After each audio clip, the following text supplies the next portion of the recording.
Onsabio, Moya Sona Montier.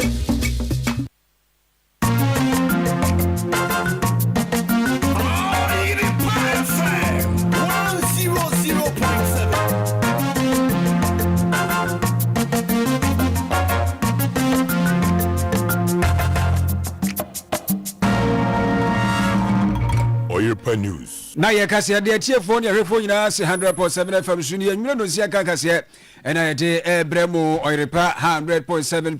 wo ko Facebook no so a Oyerepa radio ena feso YouTube no ye 100.7 entina eno no ye trotro touch da verse da mo ase pragiafo abobo ya fo nyina so so da mo ase mo de ye kro na mo de ye nam ezem de do so on se adika de amarebo no abomo se de asie e wo so aduro ene ne patamu sukuu na wo ye nteko o ma che sukuu ba ku mu akoda avem ne vem ko mo ho no mo ayo mo ko peja wo no mu ti a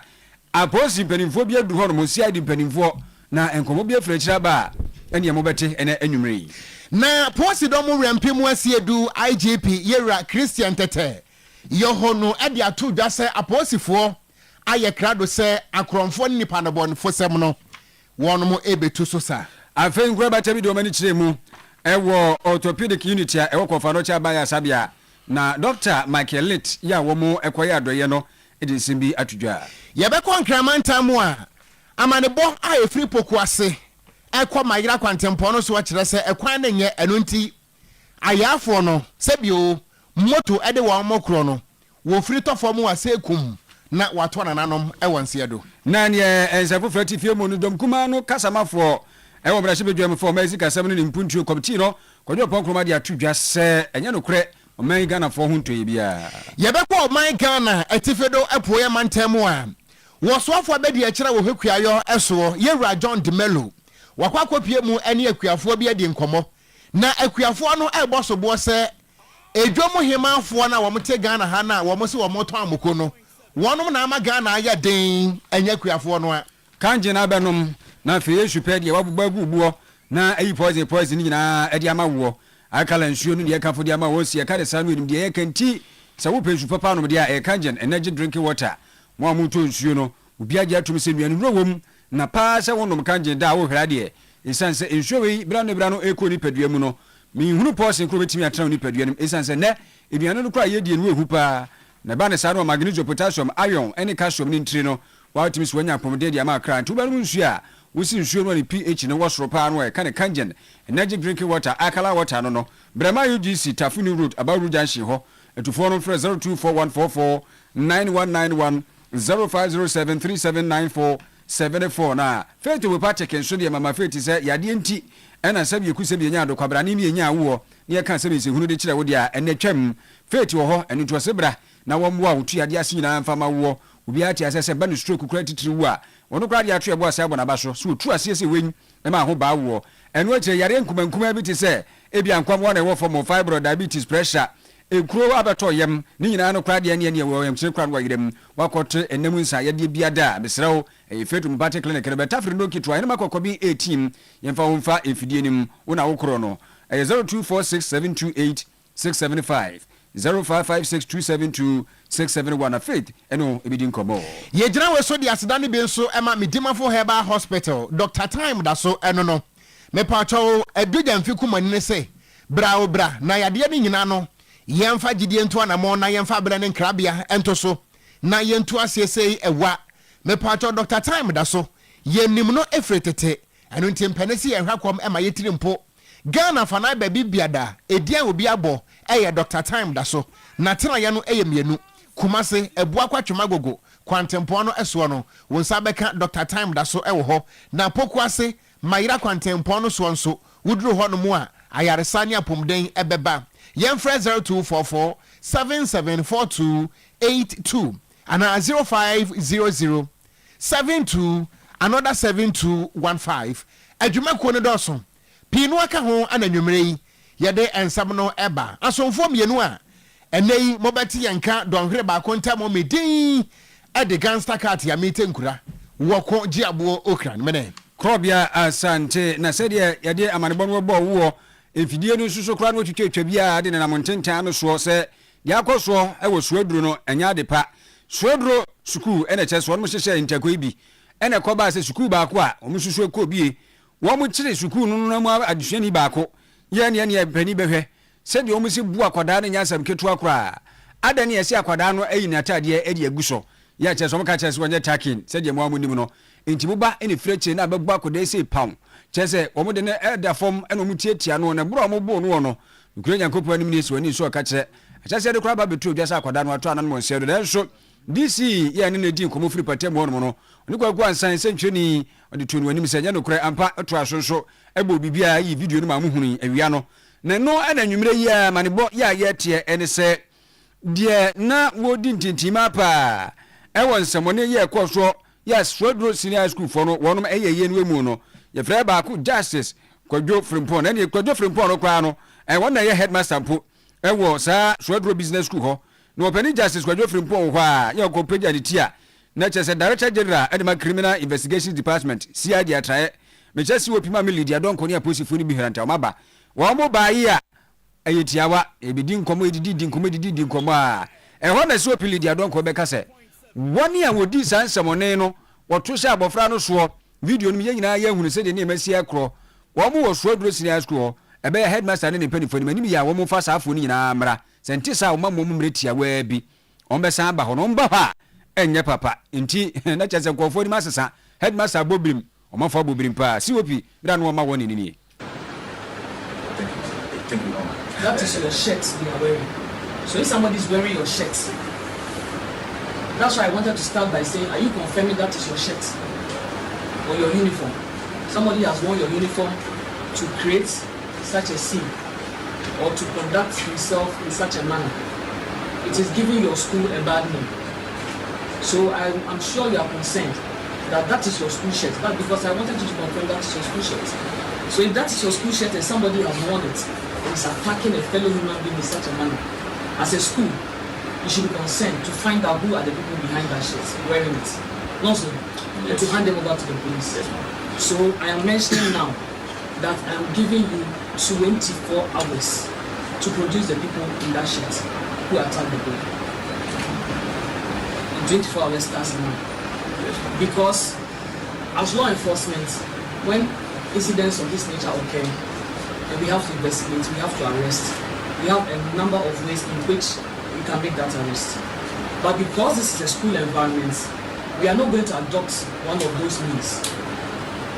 That is why I'm giving you as school authorities that task to produce them. And if you fail to produce them,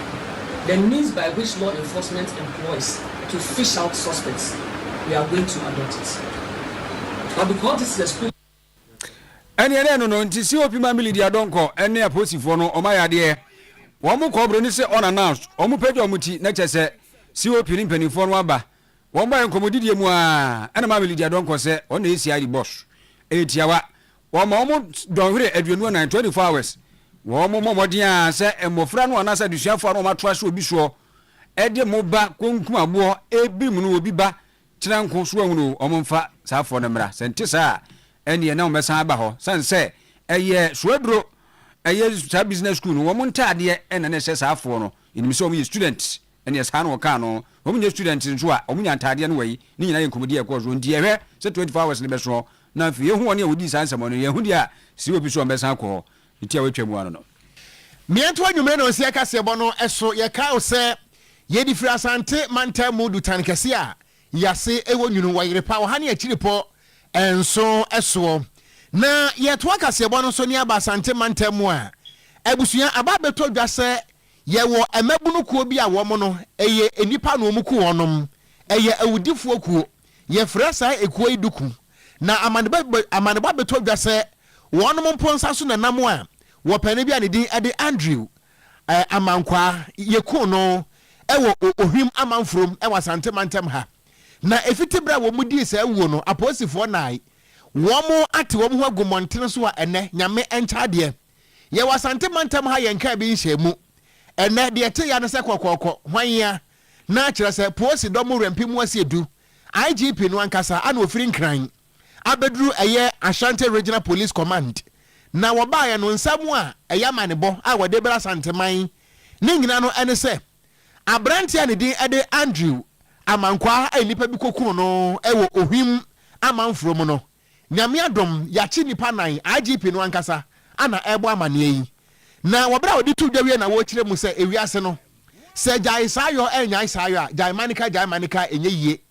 na wakwada ne IGP na woye IGP organa hayi wonti mentena se ema se bi eduadu mfrane emesi kotia na wanje bode betem na woni aposifo no woma wi ataso se wo ye nipa bonefo se wo ye kronfo wudi ni anasa wo ye criminal bia no police no nso age atum se wo ye criminal dia ya makrom hatena enya wo de wo bra wo kasa no wona yama ne boni Godfred anim ana di nkoma wono so de ama ne bo sei ebra yen Inspector General of Police Christian Tete Yohunu na ene wode kokbo ema akromfo difo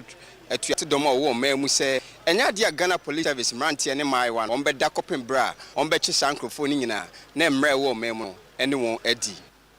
As I've always assured the good people of Ghana, my team and I remain committed to ensuring that we make life uncomfortable for criminal elements in the country. As a result, no matter how far they run or how much they hide, we will continue to pursue them, to dismantle their activities and bring them to justice. On the 10th of February 2026, I received the unfortunate news of a robbery incident that occurred at Ohim Tigo Junction, where one person was shot and his Toyota Hilux vehicle snatched from him. We soon learned of the identity of the victim, Mr. Andrews Amakwa, who sadly passed on at the hospital where he had been sent for medical attention.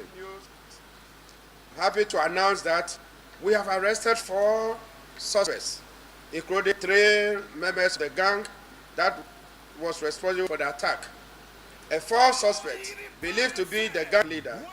died from gunshot wounds sustained during the operation. As we always do when such cases reported, I immediately constituted a team comprising the Ashanti Regional Commander, the Regional Intelligence Team,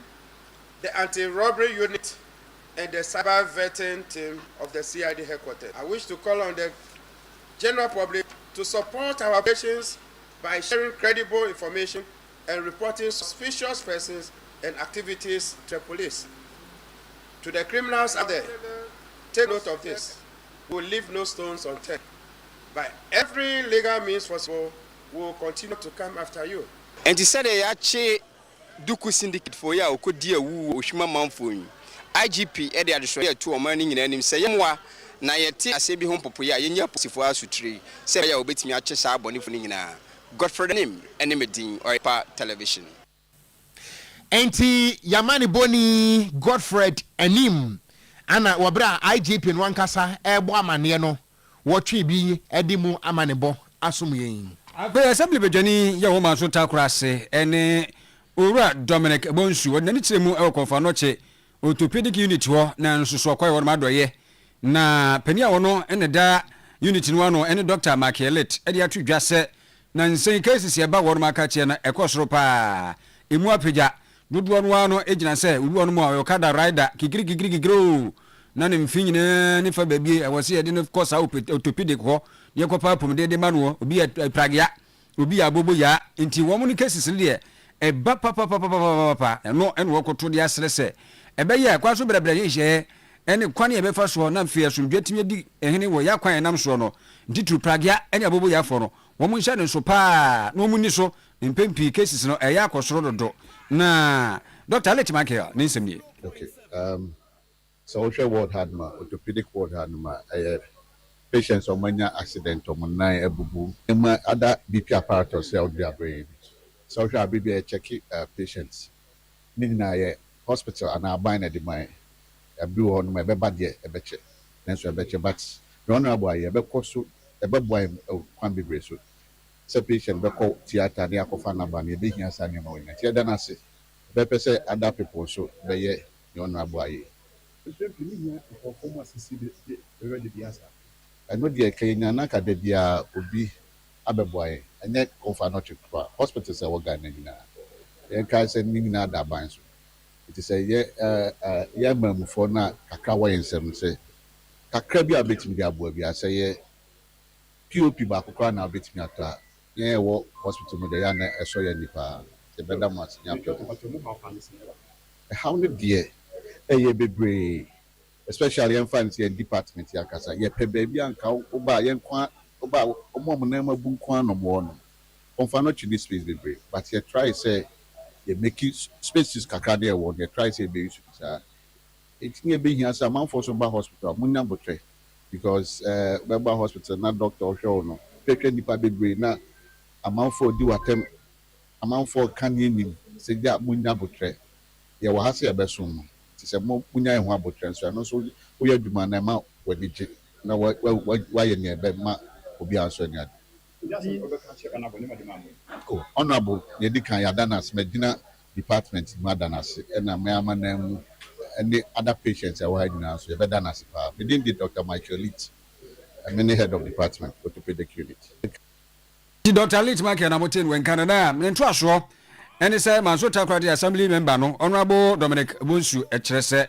ene me bi say na ban no kwantumi enye sebda no bra no wode eniema beko aspiti no de akwa akwhwe se emfa nye apomdimu adwuma ankran so nsem obi sa philanthropist ne woni atete sa no a siga akra wo nsem no omususu bra no ntwoni enko sa afanim and say something disastrous be say na tu nipa bia obu okwa anya ne pe me nim be bra o monam kwan ho na obi e de sa de ne be de moto anaka bobo mo eti me misusu se empeni abeni bre bia no se nya bibi kakra ba bi sei no eya ozu nua me no na mo ya bia me ko ba na makoya adwuma menya bia me de ba bedu momu na kina nya me mfa sa obi di moto bobo na na mugu a wadwuma wetima ya mana yede ayi enyi enti mesre inua mo any NGOs omo bibi kakra no se omo mra konfa no chi na omo mra moboa think say nya word hanko a ye ompenfo word bi suso wa mate say ye so musu hia mo apa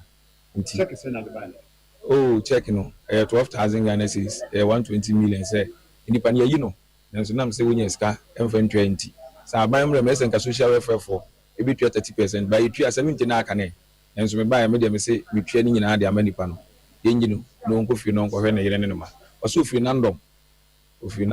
nti onko no nko hwe ne yere ne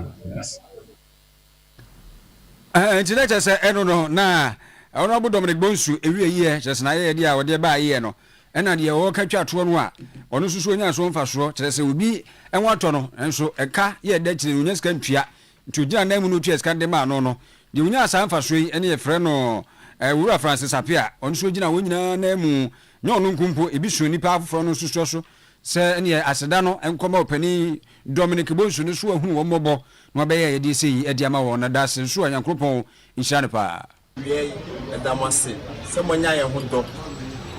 na maba be srayen mo baso mo ambasa pan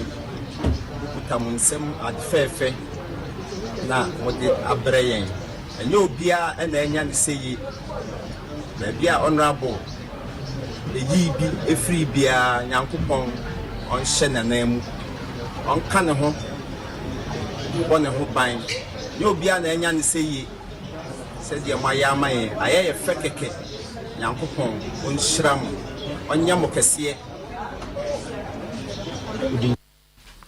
ntina won susu onya mfa so pa e wo sa na montwe bi e friend Francis Apia ono ne gina wonyina na mu e de asedai e ma ye miento akase ebo no so na yenko enkran mantam no emu amanebo a efri poku ase ene mayira kwantempo no so kire se ekwan no nya na ohwe kwan na baka se bio ekwan ya ekwafuom enso eyepoku ase mayira kwantempo ana eda ho sa no na ne nyina no ewo Gan West kurupon no emu na no omanfo no ekirem se esanse ekwan no asai apro ateti apansam ahwe honomo apainti se obi yade mpo a jesi de natena moto so na awrehosam ene se edu mre bia oyarefo ne ti moto so kura no wotimi furosoro na watofom se ekum se bio anka ate na nipa nam so wato nananom ewo ensiedo na wabra wane Oyerepa nsem dwuroni Bernard Kedazi edi nkomo no ana wo mo kirem se eye wo hawo a kire se wonom abre papa na wonom ni assembly no edi nkita ho ahodo no asanka betimi mpo a se wo mo ntimi meye asphalt wo so a modi enka monfa machines yi ntwa so kra keke wo poko ase mayira kwantempo na da ho saa no wo se wo ma kan nanso no ganwa ase kropon no mpanifo wo ma so wode ne sini wole wo mu ntie wo no mkra wo mu kire sa de ba ko e kan wo ma chi kra no ene se esan se kwan no anya no nti no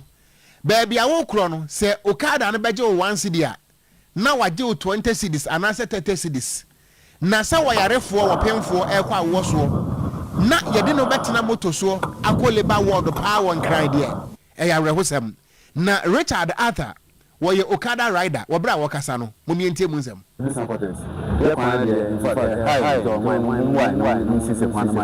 moto kwa kwenye le mfanfa so to a emere mu bless a je before ye no ma na ye adwuma edu ba bi a ye moto fo kwa itumbo mo trimo ni kwa na ye da bi se je mo 1 cedi kwa na da je mo 20 Ghana 30 Ghana esa na eni na ye oman ye nkoso ye bo ma na from oman ya so mi kuto oman no e ba na sa ya na ye bo ye ho abro tu hwe kwa na mo ye ma ye da ma se ye no ati enti Richard Arthur wo ye okada rider a wono wo rane efiti poku ase e kwa mayira ana emunsem eno no na eno achi ana hyankafo ne bi enso jebre kroma ne bi enso jebre ne nsem trofo di nkoma wo moka a kire wa Oyerepa nsem troni Bernard K Daz se ade ba ko e kan wo mo chiri pa no ene se wo mo kwa aka no behu ase ne furuma atwifom se hwi wo be kwana kire se ne ball joint atu ana se ne long shaft na atu wo tight me pai na eyo how kese a amasesi ano akobedi aye den na nipa nkwan so e de samu e wo sa kwantempo no so ye kwan ni nye kura ye kwan ni nye o ye bre ankasa ye ti minya 40 sa nti ye sre aban no omumbuaye ombe ye kwan we mai because I major road we betimi afa akopie wo nsa ho nti ye sre aban no omumbe buaye ye hia kwan no urgent ka o kwan ni nye ye cut me say wo kwan no 2 days kura ya nya obi ambe ya mai nti say aban no omumbuaye le mai wa ha road no road no ha ye because say adesa na say ofi krom na wo ba wo be group kwase wo bre ansa na wan ya ka na wa ba ha ka sin bebre na omo lori anapa na omo ko ejuma pe adesa omo person ba ha biem kwan ni nye ele ba na sa so obi yare mpo na say de ne ko hospital a me bre sa mo je say moto na be fa moto no so no kwan no so ye nti wo de ne tena moto so de ne be pempem sa ansa na da ko bi a wo ko nti e problem ni na ye road na ye problem to say on be na say omo me ye road de ma ye ebusuani a eti ye eye wo manfo no ene adehye a wo mo ewo poku ase mayira kwantempo no so ewo Gan West Kropon mu nkran mantamu emunsam na wote ye no na ka wo se Oyerepa Brepo 7 FM no so so a wo eti no Oyerepa radio Facebook ntintan no so mo ho no YouTube no eye Oyerepa 100.7 kodwo pon kroma pani ene kasa emadom kuma no brahye bedwam efes kasam ene ne mpuntuo committee no na wode atudwa sa na no da won kwotenkwoti a binomo keke kasa NDC aban bae wono modemo ama Ghana fo woto no pa physical sams de Ghana fo ensheda anyhow wose anya no kre wose de wotete tie nyina anya no kre no no ye mrahye bedwani ewo fo se ayerebi ewo poye mantemu no wose na Ghana fo no woto no ya enka de ne atiti kokko so mpuno gbafo esi abrikutire eye hu dede se de ekro no enye entwa yi ni obi abɔ no hwene enti nkoda anase fo mu allowances ne ade atwetwa bim ni ade a cheche fo so kra no won makatua ebi akakam na Ghana fo wato no wo se de nsem ne keka kro no wote ase da bia da enye yi na Ghana fo be fini pe bi ti se Dr. Mahmoud Bamia na nka chi so se 2028 won wana be saba. Cocoa farmers don't think so. The nurses who were promised automatic posting, they don't think so. The midwives who stayed home for 11 months and who haven't been paid don't think so. The contractors who have not been paid don't think so. The teachers who were told that licensure exam will be cancelled and now they are going to write it in a few months, they don't think so. As time goes on, like the boys say on the street, give time some time. People will begin to realize that comparing to the promises that our friends made and how they lambasted us on even things that we're doing very well and what they are delivering, they should give Dr. Mahmoud Bawumia and the MPP an opportunity. We got some things right, we got some things wrong. We've learned from what we got wrong, and when they give us another opportunity, Dr. Bawumia will do an excellent job to their satisfaction. I'm hopeful that we'll get to that day. Etugodo ponkruma ena motel wenka no ntraso en wo se Dr. Mahmoud Bawumia sebe wo hye papa sebe wo wadwe dantrimpa ya san hye papa ni na no Ghana fo nhwe ni mu se akonya no eba na fimpimi no ene aduonu watwe to abase akukuru do mu a Ghana for Bruno Sonsia, da MPP ni NDC ntemo na fe yedie no a Ghana for so mo pe no. Afi na no mo nsa ebeka. They remind me of what we used to be saying that, oh, Mahama had lost elections so poorly by 1 million, he can never win again. We're sitting here when he won by over 1 million. What I have seen, especially now as it happens, is that over a political cycle, sometimes some of the things that you are doing that are not understood, over a cycle, they get better understood. When Dr. Bawumia initially was talking about the gold purchase program and how it's become an anchor, everybody, or a good number of people, were not even paying attention to him. Today, people now see it, and the government can't hide it, and it's clear that this guy has brilliant ideas. You know, one of his ideas that we haven't implemented yet is a credit system. Many people haven't paid attention to it, but those who live abroad, at 60-70% of their purchases are on credit. What does that do? It stimulates a lot of demand in the economy. On the reverse side, it puts your quality of life at some point. You don't have to avoid buying it because you don't have cash today. You can buy it on credit and pay. So your quality of life is improved. But more importantly, productivity in the economy is enhanced. In fact, it's that demand that leads to productivity. And once that productivity is occurring, you have jobs and investment on the back of it. That's what will actually lead to something like a 24-hour economy, not an authority. By stimulating demand, creating a credit system. That's another brilliant idea from Mahmoud Bawumia that has not even come to life. Over time, the Ghanaian people will see a lot of his brilliant ideas, that some of which the government admitted, which worked, some of which are yet to be implemented. And I am hopeful that over time, before we get to 2020, Ghanaians will make that decision that this guy is the next guy we should give an opportunity to move our economy to the... What do Ponkroma and Mountain when Canada say, LPP background shady be one more. One young farm, a shower, Yanin was a bapa, womono, a besasha, no my ECC, Sonko, now one more day, a ba, at the Abedum Ghana for Puntun in Quani Munti, a bro shas a trophy din Comono, Nin 70 and no. Near to Acacia Bonosona, Yanko, and some for Emu. And Rasabania, what Tiakunya saw, Ewo, Ayawa so west wagon. Why a swap for Bedi Chira will hook your Honorable John Dumelo Nasam Anamaking. Yeka se wabwa na kopie mu ewo Zare irrigation farms ewo Bogatanga ewo my Ghana etifedo epo ye mantam no emu na wokọ ye no botaye ne nyina no ene se wone nananu mu akuafo ekwa kodi nkomo na wobisebisa wo mo ensem wo ha hodo a wo nam mu se akuafo ewo Bogatanga ene ne mpotem ho na wobra akuafo no edi nkomo na wo mo kirem se Honorable ade ba ko hadwen pa no ene se woko enkran ene kumase a ye fra adwadefo ma bi se wo mo no wo mo ye market queens ene edwomu ahimafo no bone Honorable bone ye wo mo de ane asimu nkirem mienko wo mo kirem se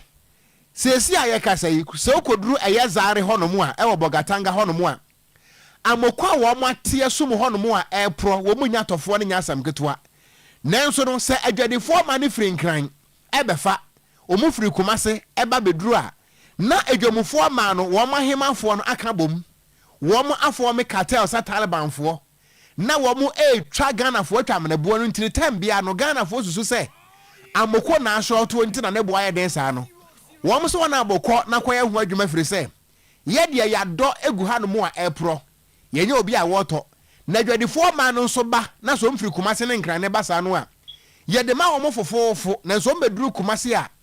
kire se sikani brenti wo yi ne miansase a wo se 3 cedis na chesa moko betin bia 1 cedi na wo bra wo mo kasa na bufuo so pa wo mo nsem ne. You don't join that. You can't come and buy pepper. If you buy pepper, they will torment you. Don't join that. And that is what is causing the backlog. They have, look, in a week, they have only Sunday and Wednesday to buy it. Meanwhile, frankly speaking, every day, we have harvest every day. And they did that to cause scarcity in the city and cause rot or backlog here. And that is our headache. We try on our own, even years back, to break this chain or this cartel. We can't. And I think it is not value chain, but I believe other food value chain, it is these market queens that are determining the prices. Vulnerable to them. The farmers are here. Am I lying? It's true. So, the Honorable Minister and our municipal chief executive say, even the past municipal chief executive, some of our farmers engage them up to Kumasi Metropolitan Assembly. That meeting collapsed. So now, thank God that you are here. Another thing is that I'm sure my colleagues have said there's a total disconnect between the farmers and agri and other stakeholders. That's the fact. That's the fact. That's the fact. Wait, I know, but that's what I'm saying. So let me just put it. Because as at now, if they ask the Ministry of Agriculture, they don't know the total acreage of pepper that is cultivated in the Bolga municipality, not to talk of the rest of that municipality. And once you don't have data, ebusuafo ani a eti yi eye akuafo a wono ewo zare Bogatanga kropono emu ewo Upper East region ana wo mo buafu a wo mo ka kire ewura Honorable John Dumelu say wo ba no wontwe ba wo na mara kwan so no market queen mothers no ohun wo mo bo abro ne atiremodi dwadie wo kumase ha ne nkran ha no mo anya asem getoa nyam na meka ho akuafo no mote wo mo nka na wo mo no si yepe ana yewura John Dumelu echirem se wo besrada de wo mo aka ne nyina no wate na wobekọ so na wakoduru nkran wakwa ho adwuma na emom wobesere kuafo no se won modua entose no na wo modua moko na wo modua nto se ne be ya Ghana nso ye benya ntose no dodo na Ghana fo a efo ka akobokena fa so ekoton sensem mu no eto atimi atwa. By this time, there will be abundance of tomatoes, especially in this area. The next dry season is December. Yes. That's 10 months away. Okay. A lot can happen in 10 months. Or? No, it didn't happen. I said a lot can happen. Yes, sir. Yes. So one, we have to deal with the nematodes. Okay. Yes, sir. One, let's deal with the nematodes. Okay. Two, finding market is what we have to fix it. So once we deal with the nematodes and we get the market, the problems will be solved. Exactly. So I'm just here to listen to you. And then also, next year by this time, we have up here that most of the bikes and take to go into Burkina Faso. That's the main reason why I'm concerned. And we'll work on it as soon as possible. Project and the other project that you mentioned, we are definitely going to work on it. We just have to make sure that there's water on everybody's land by the end of this year so that you can produce more. But producing more also means that we need to add value to it. And so adding value, maybe there can be one or two industries here that can be set up, mini industries that can process some of the tomatoes and even the pepper so that they'll buy from you, from the farmers, and then you can also have, and then the money will be quick. It will mean that they'll buy for you and then maybe six months time you still don't have your money. So don't worry. Next year by this time I'll come back here and hopefully when I come back here everybody will be smiling because almost all your problems will be solved. So don't worry about that. Yeah. But I would encourage you that let's try as much as possible to get into the tomato production.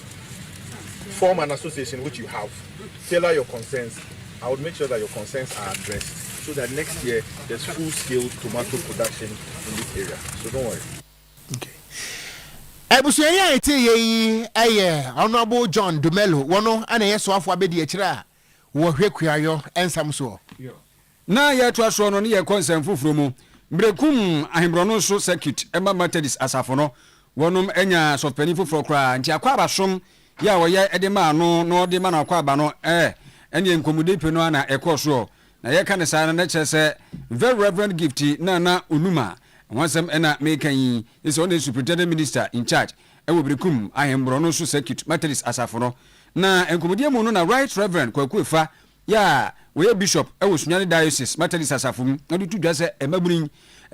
se mabunu no dodo no ya agensemu Ghana ha pa so behunu babunu bi ade a wodi ne wakwa akowuram ebi ya kro no bo ebi ye nubone no basa sanso so no ba no ba be ma ne be ma hia mu di LGBTQ ne de tete se ya eno nso so abefrɛ eni adwamammo ye bɔ ne fe numba bɛse nka tututua edu anadu abɛti po adwamanko a so nguru wɔkyɛ sɛ enye enyamabunu no enhwɛ wɔntwe ho fanfiri ho sanse sɛ yeyi sɛ ɛsɛ wankasa ni padua no kora to nkyɛne a enyensuansuo bi ɛwɔ wankasa abrabɔ so nyame asɛm abɔ abrabɔkye ne abrabɔkonko Adam feeling the car where they are there any ya can ya modi ana ya tofo ene agama nsem adoso kan na nipa sro nipa fere se obeka wase enka ka se abikwa mema ni mema da ema na ema da krono basabasa adi suban bi so a ense enfra krono sem atubache ya kabibi am robesa ni nyina no faka se mabu na ayaye ngete sia bebre so na mabrabo bi mu a eno so de na ada eno so edu ba bia na die ya no na se na se boye na aba ti Awurade nka ye ho na ye ma ni ye ma yo anu tumi embobra efata right reverend kwakuefa na motin wenka no na so baro ankasa me je very reverend gift na onuma ya sabe ono na brekum ahembro no so circuit Methodist asafo ko hwehwe no ene wo se emabure ne futu e ba ko pe empepere ho esu fiti pe ko pe epose a emoji ebetu ono bucket ma na wo se fie be se aduonu ni ono fa wa famu nso ene din si ene nkoden pa ebo ka ho na amana beduru pepe so ati se yi I can say ema embu ho abofia se wo nka ho se kaso bi nka wanka ene me very reverend na because 20 years as I'm making me year group obi my lawyers bankers akasifo but nowhere for me to be found but many na no me do radenti irade ebie kwan kase edi se mame e mame nso me de me ho ebewura asofu dwuma yi enti eye ofra irade da franye me mbum ha bofia se na tibia no we say irade e wo bibipa bi e mame enti ono advice na advice ba konso very reverend gift na onuma ono na okwa akohwe ayebere kuma ayebere onum circuit ema Methodist asafo no ne se wo ya kwa abasom ede manu a enkomo bie atwagu yemfa atorencham ento aso yi amanebo a efri epoye mantemo eba a kire se wuduru achem odan supermarket bi yese akire honomo a ene yanyasam getwa yese shops bi e wo ho datom se wa amane ma asa yanyasam getwa ene esika botene getire nso ahye papa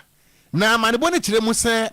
eye stores wa na kire se ema ne mema mpaboa yi enu bi ne yeton entoma ne ntade ene photo frames ahodo ne nyina no yade ahye adane nsoro a ene pin ene panempo wo mo amfa wo birim central kropon no emu wo epoye mantemu na madam ba kwa waje bra ne nsam trofo di nkomo madam Joyce Dompre ana wo kirem se na wo wasode o anu wote se yese wo mo shops no eja dem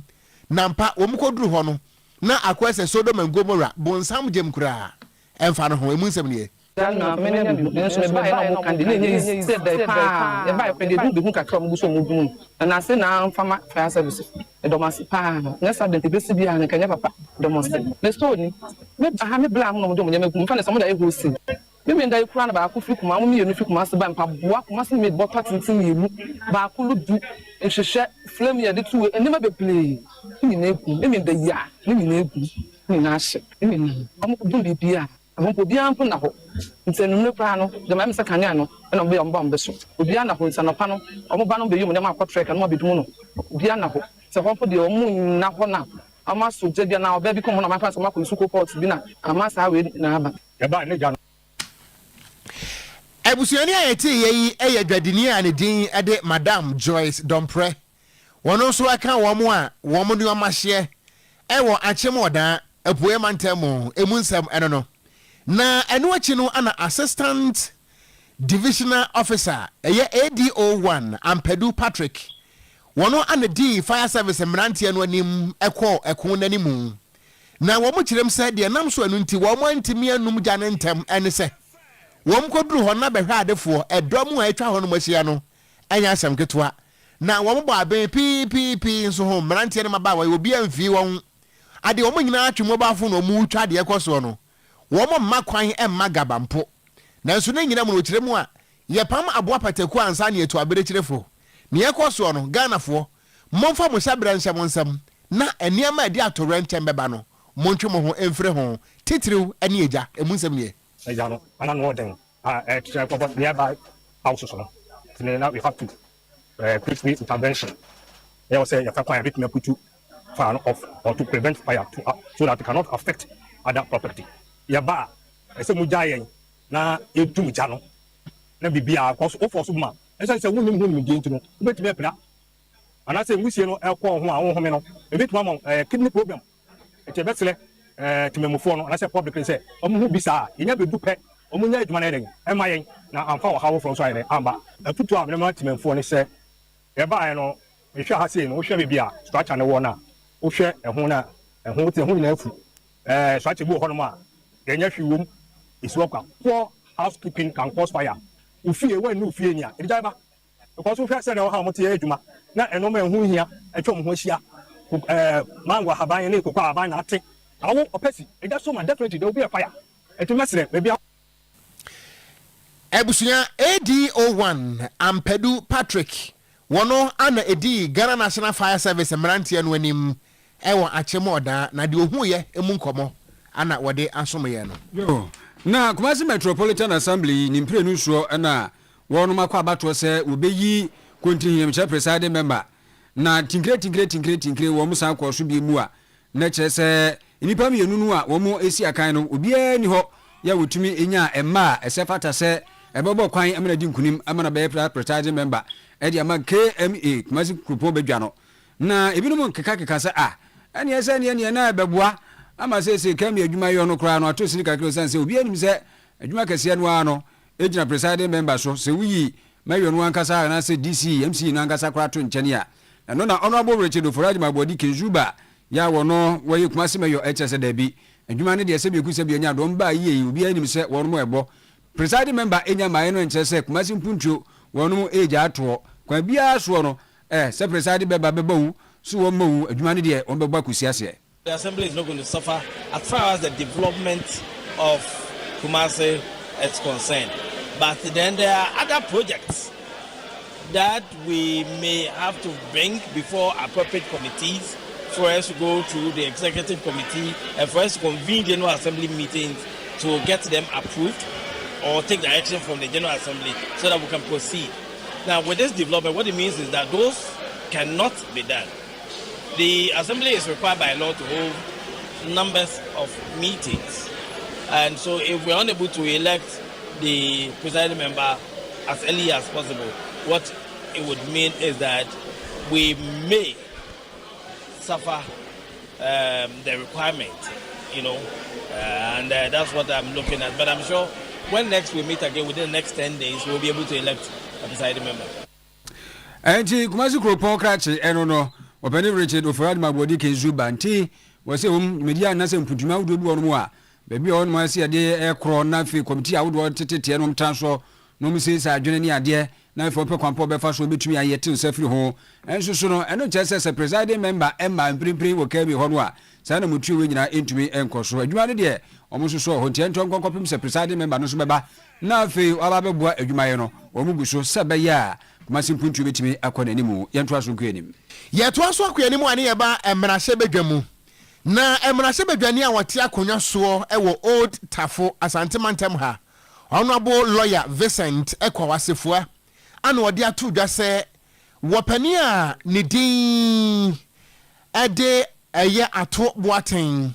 animu ya no special prosecutor emiebie ne nkrata mu na wonye hwehwemu investigation wonye mfa papa yi ho na atoboate ye kana asemu yi wono ana ye pani abedi e kira wo hwe akire ema eye PBC Produce Buying Company na nansasa mbaka ya kokuo ho nsansam aye pinso na no na aba beto dwase kokuo akuafo no ebre no na sana ye wo company bi nso a ye frɛ say Atlas Commodities na Atlas Commodities no amane bo kire se ahwe be ya atobo atin ebe ne dia na woni PBC fo no ana edi kaso bom na no na Ghana merem no o ma kwan sa your friend say conflict of interest se waji position bi wa ba mu na udwumadie bi a wudi ndada no any position a wukita wa ba mu no ase ewo twaka bi a ahwe a na ekoye kotoku sa abrobe na no ana ekọ Vincent Asefua echirim se Ghana mra e ma kwan sa nanso no ekwoso na tese ha adwen enu ntani monimo ya no Office of the Special Prosecutor ne mrantie no wo muntingu montere so na wo mo amount investigation na no den emfa papa ye ho firi se wontimi oni company nanso wo mudwumadi a edie no ene ba bia wo hye no ana edi kaso bu mo ha adwen yama anopai minority yani abrebe ne se e de enka bi hyemu ana enya antie from a report a PBC for akwakoye e wo kagebi police station the PBC omo ya bangi meku a omo hye koko border se ana ye wo LBC for so omo so ya ankwankwa dwuma eku a omo so ya omadwuma e wo koko border na say in the koko sector isa ban wo sika so obeto koko a nyansa mu no ye de ma PBC because I know the omo ya ban dwuma eku omo da warehouses across the country omo timi ejomu dwuma na se bika na se abani so se LBC so ebi bomb ho modi a e se sika ni bi so di ama wo na system no ka say de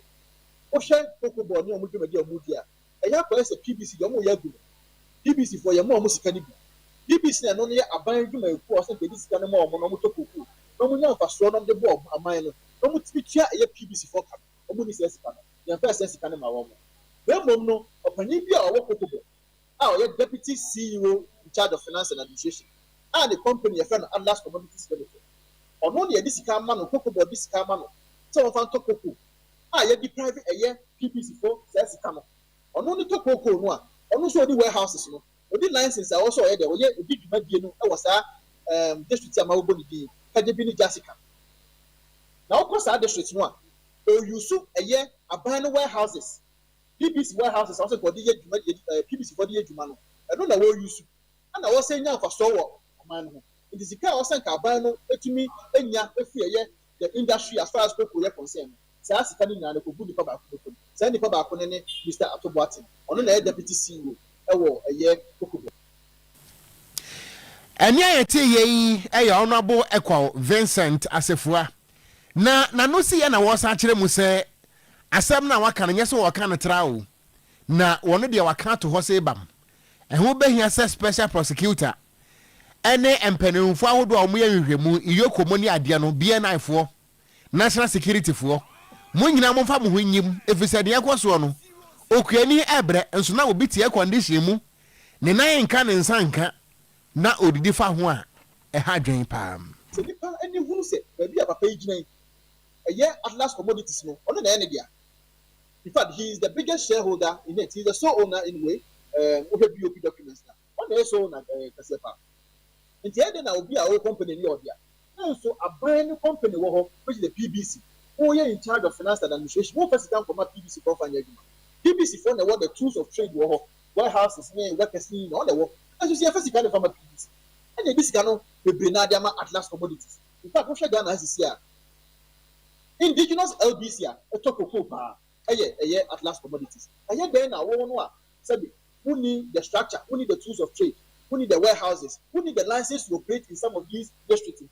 Then, so one after the Utoko, one after the Babaco, who are buying warehouses, even when I will go, yes, Atlas Commodities, and a war. And then a PBC company, everyone so. And I'm yes, I report to me. I report to me, so you're saying, as Terina, CC, and the actually say, as don't come at parliament. Yes, sir. Say OSP, and she just has to be married. Yes, sir. Say charge for us to share a conflict of interest issues now. Women so married. Yes, sir. Say Board for if indeed they are interested in protecting the public purse. Omo put here a compensation. And from a PBC for because when you see PBC tools of trade, when you saw warehouse, when you saw Enti old Tafo Emra Sebedwani, honorable lawyer Ekwa Vincent Asefua.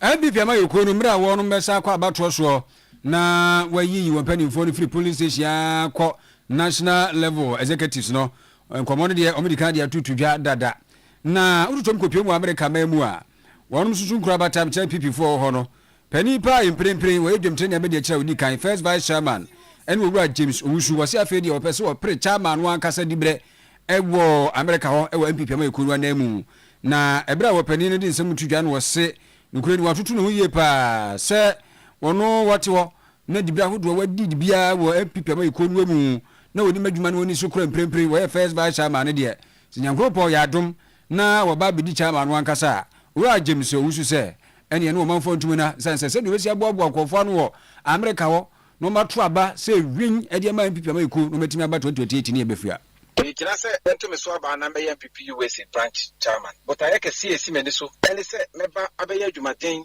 Eddie MPP USA, Abeta presidential candidate, Dr. Mahmoud Baumia, Echi, Naya won 2028 elections. Meba said the Abeya, Mede and Cabo Mosronko, any Obuo, any Odo, Abeba MPP USA. Meba said the Abeya, let me Abebua Mabunu, and a Ma, a war MPP USA. No man need that so, our party, no Maya Jumatin, at the Aboying. Meba said the Beya ye chapters ebenya ni daso no maye adwumaden e de aboa na 2028 yet me raise enough resources both human and material resources ye de abeboa ye party MPP maye adwumaden bebre wo MPP mu maye Tescon PRO abrana me wo Ghana e wo Kumasi Technical University eba USA also mabesom as a branch youth organizer. But also abeye MPP Cincinnati chapter chairman. And as a CR, me first vice chairman our branch. Mr. Say, Mumwa, Namonto Mame, na me MPP USA branch chairman. Na me so party num, yenye Jumadin and from a boy party, our Ghana, near 2028 elections. Na yemfa ahoto emre man Ghana,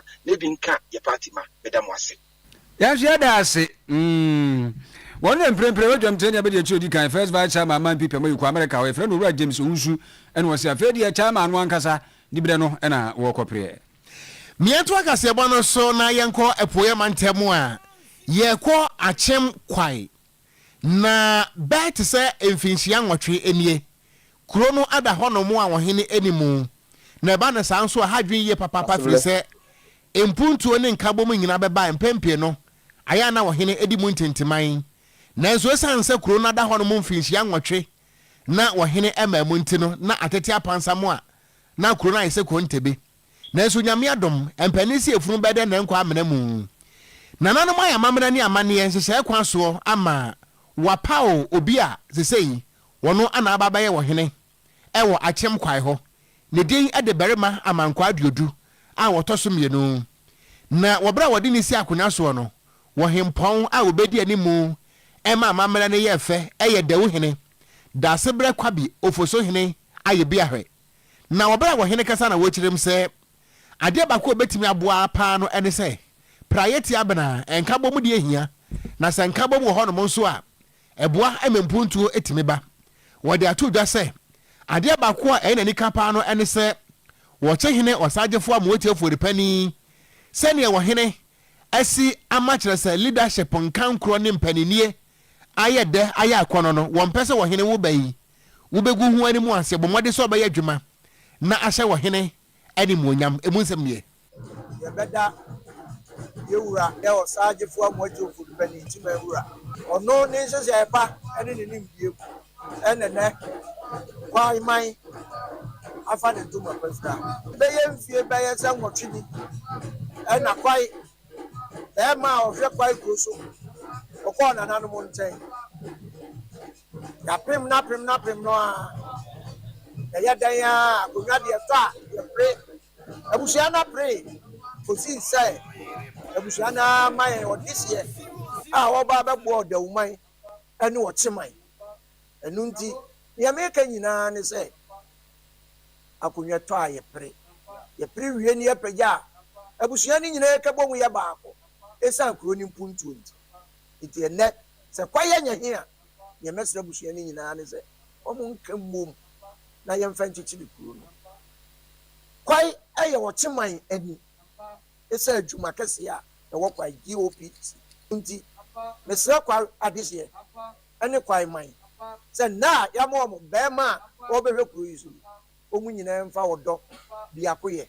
enta nachi ebusuafo ni ayeti yi eye wo hene a wote akonya so ewo dawu nananom atena nkonga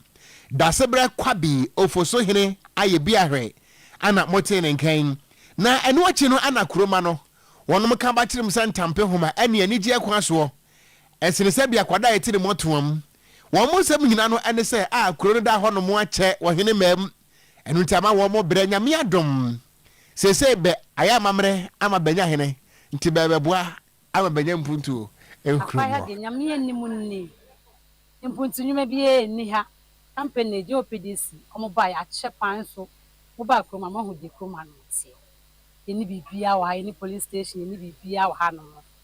enti yesre na na ba yidie enim se na na ba yidie onyame be hye ne ho anu nyama ma mpuntu duma ebe nam no so eme bi aba how I famu ne bi ne se etikroma GOPDC fo aba betwa amla fa yenten na ye ayetete ben ni kromwa no aya bosome ene ne nda kakra de aya wo be yare 3 de enye se yekọ hospital nsumpo mo bi e support yen rate bill e fan bi onso no edwuma sem no ye ni bebi mpo didi ye be sere se be ma be obehwe no de nyoma tutu ye ibi ye ni nsuo nom kromu ase de ye ple ye company wo kromu ase ye kasi nsuo se ma o ma yi wo mani bibia be sere wo kromu bia no no ma yi wo mani enso ye nam se ye ni kama fo nti no se bi ye kro no ba na ye de ye ba fom ebusia enu achi no ana barema Asamoah Padi a wotoso miensa wono eyo hene ewo achem amonom wono so ori atu kuroma no anim se wobesrada ntawantawa wonyimfiri ho se wobehia babu na waka kire nko se mpaache ose wo ya aboya ai wose da bi won pesa ade no na emom no de wo hwe ni mu ane se kuroma no monkambom na muni mekwan ne nwawo na no betimi aboa ama hene foforo a wabai empuntuo na mope no watimi atwende aba etum rante ne fo se ebia oye babunu ya yakofa no enkyere se ebia huna asa keke hwe ne husu yie na mompa otu na busuane ne omare nyina ne agye ho amene on abefa no ede no abeyi musue nti etum rante na aka nyina yafo ade hye ne titiri so omo so be hwe omo hu yie omo nante mu ebia ombe ne nam ensanom bone a wane no mo wiase na sebi ohin so yakofa ne ohin brante kwai so yebekọ so akasa kire no na ya kire no ne a obeye ebeboa no na be sese ohin asede ese woye ebetu no fo da sebre ayi bi ahwe de ahye mensa se menhwe na metete no mamre kwan so na onyi meye pani tina ne oho no ebusuani a eti yeyi eye Berema Asamoah Padi a wotoso miensa achem amonom eho ana oye ohene enti okire mu akro no moma mo nenyina mo ho nsepa mo frese se sia de mo anyo hene foforo mo beto aso adi mekwan ne nwawo akwa anya no ano ento aso na busuafo aban wa krasa electric cars ibi makoma be se adunum ya eba be adwuma man mu akwabrane onyimye afro akoba bi opeso konti we ni ye commercial cars a electric ni bi ye mfa petrol diesel bia ne gumu wo charge na nwa ti aso na ekọ nti eba kra ni suwo wonte na eno na soafo yo hwe mabunu empuntuo ena afi ni siesie ni nkan kroso ne lawyer George Opare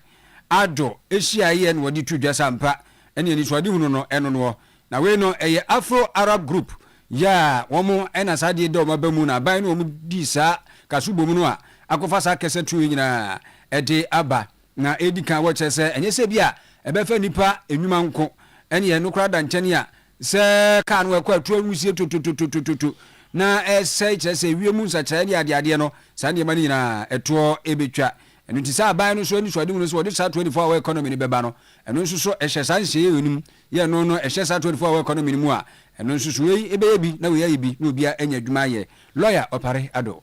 green vehicles and e-transition na ye kan and green transition na ye kan no ehun akwanya na ye hu en na nyame adom or the 50 aba wa shebo say or the 1000 e ba be bo am be bunu de ntie na mu hu an ze me na me minister mprem be bunu so or the be create adwuma ntie na ye ba ye be sending crying ni abo ano na ban so ama ne support bi ohia bia no etumi abo na kan na be bunu nya adwuma ye so no an sa no de ba be ye ntie uba new boat obo ba jinom de akwa register ma uba new boat no de aye adwuma then am say anti ne botu ni yedi ko ebie lawyer Opare ado na motel wenka no na president no ankasa edima Afro Arab Group ya womumum na akasi womu edi hujuma kraba ye ni ambassador Alhaji Salimu Amadu ono so wo kire se enam so edi nwuma kra nipa enye bia nye no nipa be se mpim 2000 de benye nwuma ye. We can't sit behind and be focusing on government to be creating employment alone. So Afro Arab is creating over 2,000 jobs with this work and pay, so that our young people can also own their own vehicle, work and then take care of their families. So we are doing this also in line to support with the government 24-hour economy that is coming up. And then again, we have a lot of pollution in Ghana, and most of them is coming from our vehicles. Your friend Alhaji Salamu Amadu ono so nsem eno no ono na Afro Arab Group yi woda won ma no yento agase bono so na yemra santimantem biemu a yekọ afija kwabre north mensimu e wasantimantem ha na womanfo ni adehia wonum ewo pampatia ana yekasa yi womo ni age papa akire se enya asem keto ne nyina no ene se 6 unit classroom block bia empenfo yesi yesidi ama wonum na sabre no onabo Emmanuel Jackson Aguma wono edi ani bo kire se ekadan keke nwuram nanso nyame adom womo atimi asia wia penti ne kama credo dem kwada ne timi yusu na wobra otwa homam se pei sa fedie won konko suare mbehwe enigye nko a mo yentie mu nsem wona wodi chenso ehye ye forest no mo se no no bunu a forest no kese pa na wodoma side ha nti sabio ya nananom se wo bodama wo hyase efrifie nti afutuo na mede bema ye nuamo yemfa mra kwan so anya adwuma wo de mra kwan so ye adwuma obi antime metata enti abusua eno achi no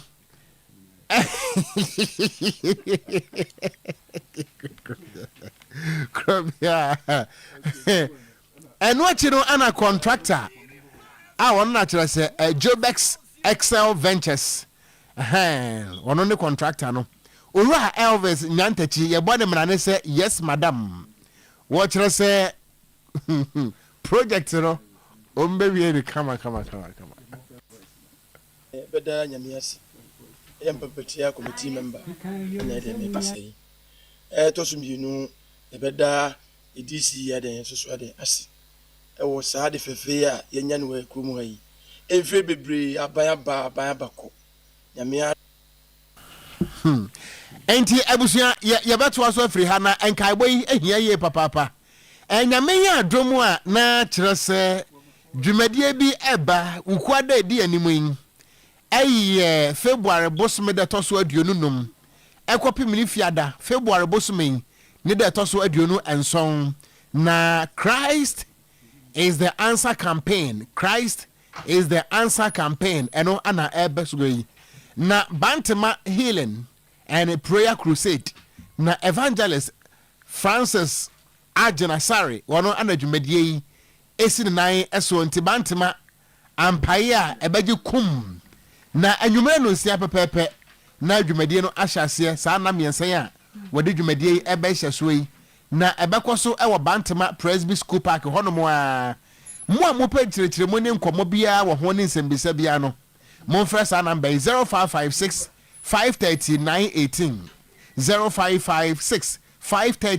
53918 wo sesa wo ba fo amane wo ha wo yade ene obi a wo yade fa ne bra na ayaresa ene emuaye efi awurade ho wo se bra na behunu nyankopɔn ene muonyam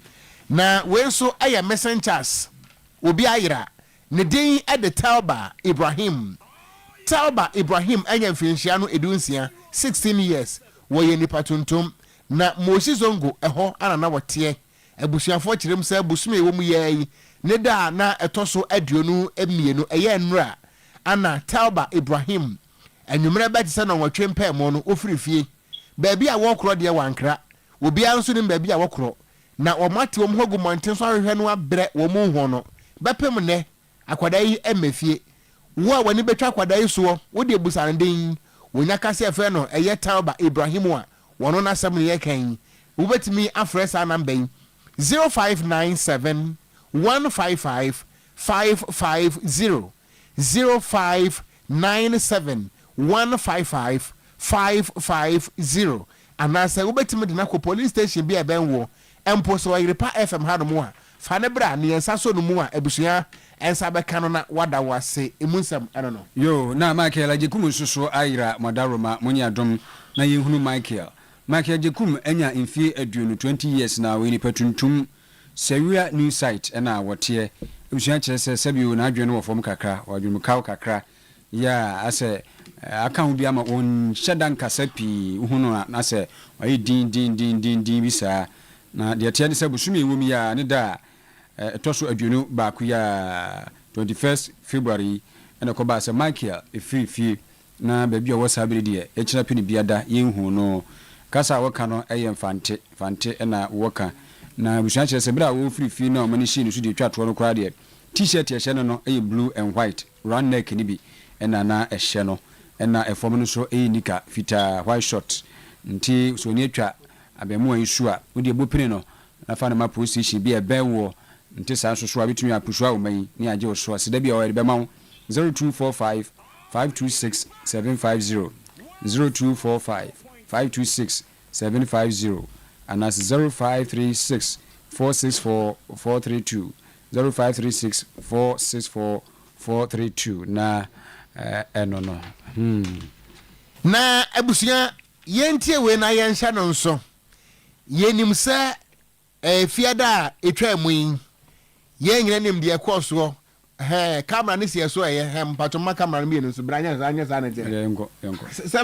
sam ne wa adwuma se mo mjudi be se bra kro bia bjudi yeah brother abusia ye nim se dwumadie ekoso ne nyina no ene se Promise FM 102.7 and Promise TV ba ye enya mfinhia mienu eno ntie gusu a ye di dwumadie no a na fiade etwa mu na ye 20th ampai na ajiku ene ta eni drum na nya asam ketu awo ye hodwom bompa ye ma dwomtofo akese ne nkuma ebe hodwom ana kyerese enra na ye kwasiada virtuous woman fo nso atigu mu na kyerese wo mo kyerɛ mabuni kyerese se the whole asante mantam ha ope be ha no mo adepa no aye Oyerepa fo mu ha Oyerepa ni mu ha jai kyerese awurade ntonko no ada nti ba ha no mpaso be kofie o na wo kyena eputu oja fo mo ho wo kyena eputu oja market dwumadi ebedi no wofia ha ne nyina no ye free studios ye ne eputu oja market women and market men ye no mna kwakodi dwuman wo kyena bread of life say mama idea mama party there no ye ba kwakoye no eputu oja market ye wia of atabeba na fei kase ebo no 12 o'clock midday news no so ye be kan ne nyina de free eputu oja market eno nti wo kyena tim ni nyina ye ba hon ma kyerɛ sɛ nya asɛm ketewa na sɛdeɛ daa meka no so mi so be ya firi hɔ no mo aba nti adwadefo ama yenim sɛ hɔ no ba yere wɔ hɔ bɔdeɛ wɔ hɔ so hu enwo wɔ hɔ menkan kwanso so amo nyina wɔ hɔ ye mpankyekyewa mo de mo maka wɔ market na mu mo maka ma yen wɔ market na mu mo no amo aye ni ba yere no so mo sensena aye ni everything is account body no mo money mpogunu mu that's ye no twetire na edam say tu enworo mu so nche so nyesa bada na nche ngo mo makọ bi ne trim kan amayen so mpoto amanenfe nkontomre mo manenfe kura bi aka na Mike is ready yempe de afie nkontomre no yempe ne afie na do anu mane ne dem sa man said ya de kwata akuro mu no ya ne sa amayen na mesre menke no mo sensana mo ambedi mo ade ase epanaka monu ana ho ne bra menke ne hia me o monu ama menke ne se ase menke amata